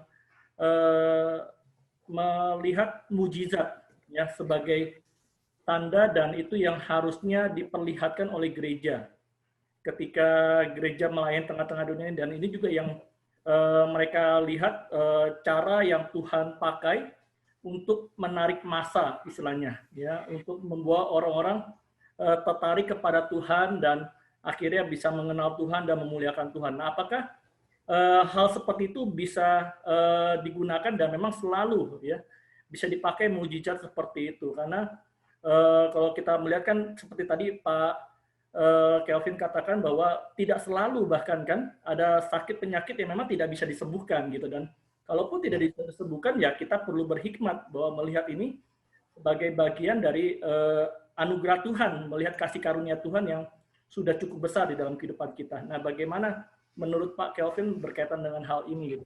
Bahwa gereja itu sepertinya harus mempertunjukkan ya kuasa-kuasa natural ini gitu. Ya, apa namanya tadi, itu sebenarnya di dalam prinsip firman Tuhan itu dikatakan pada waktu Tuhan Yesus berkata kepada generasi yang mengharapkan tanda, yang mencari tanda. Orang Yunani mencari hikmat, gitu ya. Orang bangsa Yahudi itu mencari tanda. Alkitab ada menyebutkan hal yang seperti itu. Dan kita selalu memang mengharapkan tanda yang ajaib dari Tuhan. Saya juga di dalam pengalaman saya begitu ya, kalau saya boleh milih dan saya boleh minta kepada Tuhan, kalau Salomo dulu minta hikmat begitu, saya berharap suatu hari Tuhan itu mungkin datang ke saya juga tanya mau minta apa begitu ya. Kalau saya boleh minta sama Tuhan, karena Salomo sudah minta hikmat, satu hal yang saya minta itu adalah kuasa untuk menyembuhkan. Karunia untuk menyembuhkan. Karena itu sesuatu yang sangat bisa menjadi berkat yang besar. Siapa yang nggak pengen disembuhkan begitu? Dan saya secara manusia kita juga bisa melihat bahwa kalau pendeta hamba Tuhan gereja itu bisa punya kuasa itu, orang datang baru masuk pintu gereja aja udah langsung sembuh, misalnya seperti itu ya. Siapa yang tidak mau begitu? Siapa yang tidak tertarik begitu?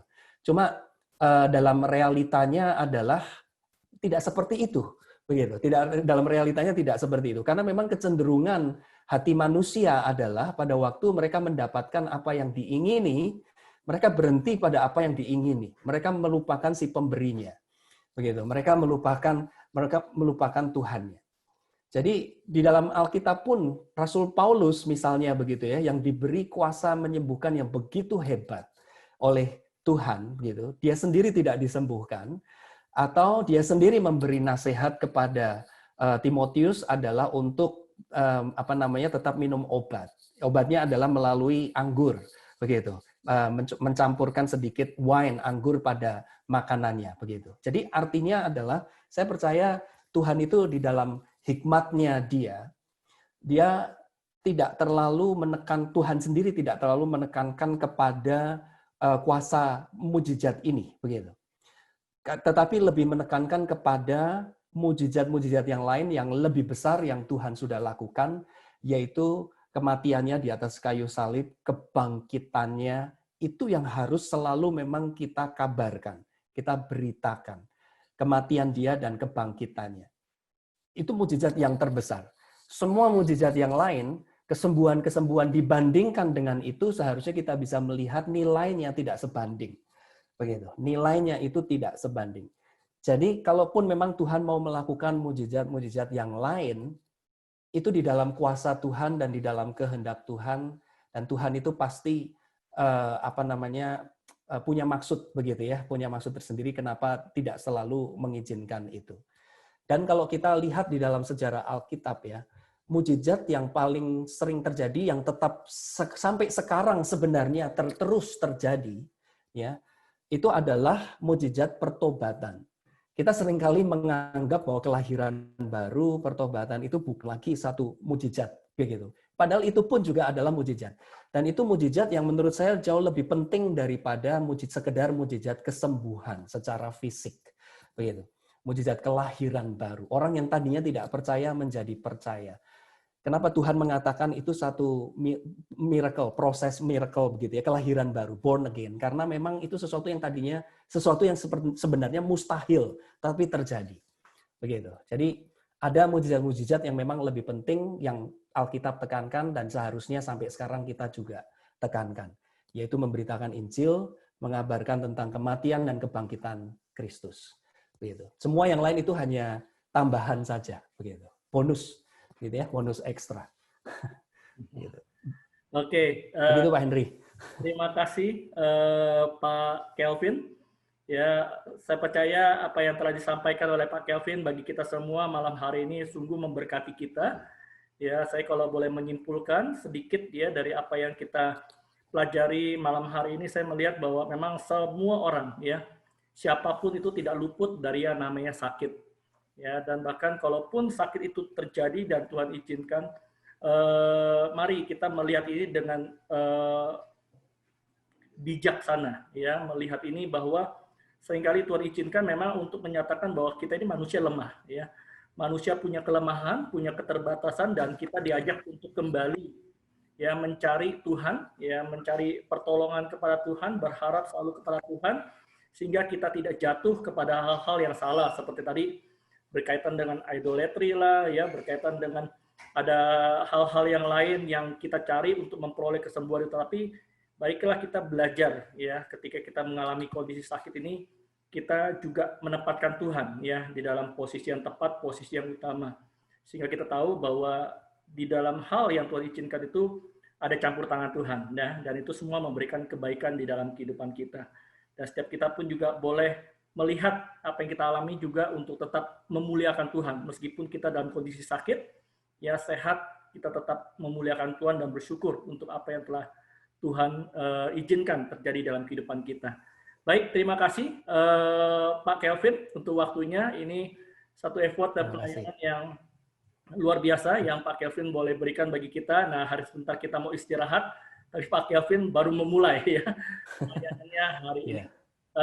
Kita akan menutup ya Zoom Talk kita pada malam hari ini. Saya mungkin meminta Bu Melani boleh menutup kita di dalam doa, sekaligus mungkin doakan Pak Kelvin ya. Hari ini sudah kemarin ya berulang tahun. Kiranya Tuhan pakai Pak Kelvin menjadi alat dari kemuliaan bagi nama Tuhan. Silakan Bu Melani.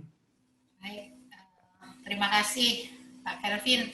Mungkin nanti bisa tolong PowerPoint-nya bisa share buat kami begitu ya. Oke. Ya, nanti bagi yang membutuhkan bisa WA Pak Henry ya, saya akan WA-kan ke Pak Henry begitu. Baik, mari kita berdoa. Bapak, kami mengucap syukur Tuhan sudah menolong akan Zoom Talk pada malam hari ini. Khususnya sekali lagi kami dibekali melalui firman-Mu tentang bagaimana cara pandang yang benar terhadap segala halusnya sakit penyakit yang Tuhan izinkan terjadi dalam hidup kami. Supaya dengan demikian ya Tuhan, sungguh-sungguh kami tetap boleh melihat kebaikan Tuhan, bahkan kami boleh bertumbuh secara rohani melalui apa yang Tuhan izinkan terjadi dalam hidup kami. Dan dalam masa-masa seperti ini Tuhan, biarlah kami juga tetap bersandar kepada Tuhan.